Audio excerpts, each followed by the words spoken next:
Hey everyone, welcome to another episode of Fire Trail.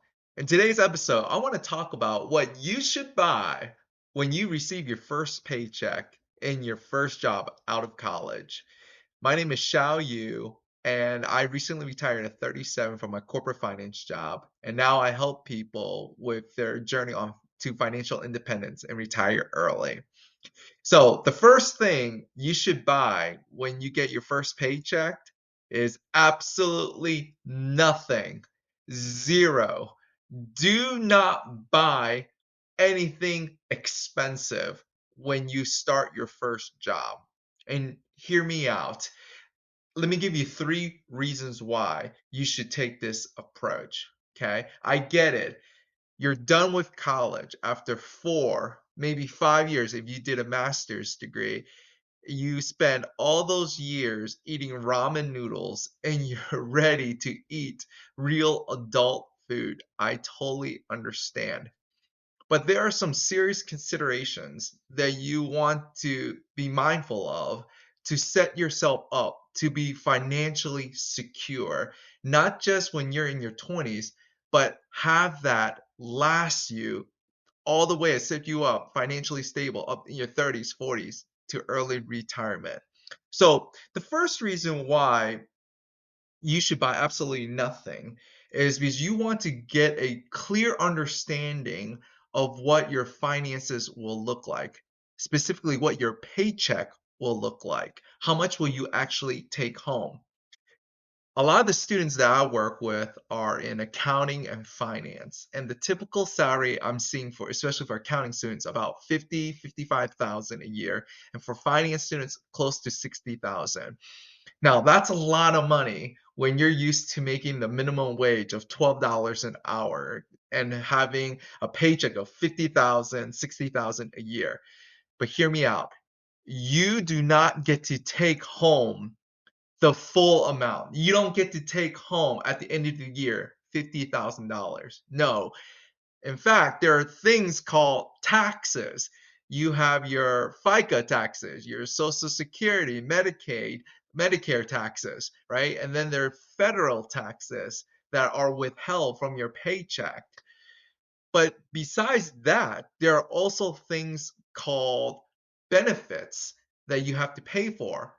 Number one, healthcare benefits, your medical expense, your health insurance, right? That is a cost that is deducted from your paycheck that you have to budget for. Number two, retirement savings, 401k benefits.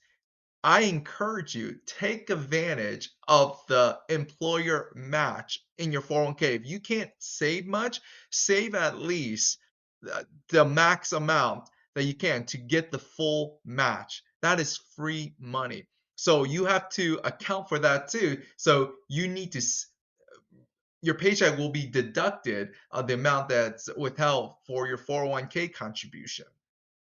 Okay, so there are a lot of fringe benefits that you need to account for. For instance, HSA. If you're in a high deductible account, you may want to save in an HSA account so that money is deducted from your paycheck. So you do not get the full 50, $60,000 in annual salary. You have to pay taxes, and your paycheck is impacted by all those fringe benefits you sign up for. Okay, number two reason, student loans. This should not shock anyone. In today's society, students are heavily burdened. They take out these loans that are 20, 30, 40, sometimes $50,000 a year to go to school. Okay, I have a video where I show people there are so many ways that you can go to school debt free. And if I can help you with that, go check out that video in my channel. But if you have student loans, that is going to be payable as soon as in the next few months. I believe you have 6 months to get your life adjusted before payments are due. Well, you want to budget for that. Student loan payments can be between 300 sometimes to $800, depending on how much loans you have. So you want to budget for that, and you don't want to go spending all your income and not have anything left for your student loans, because there are great deal of penalties that come with missing these types of payments. Okay.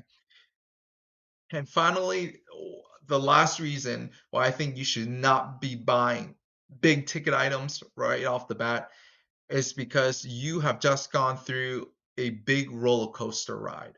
Think about it. Senior year, you're so worried about graduating college without a job.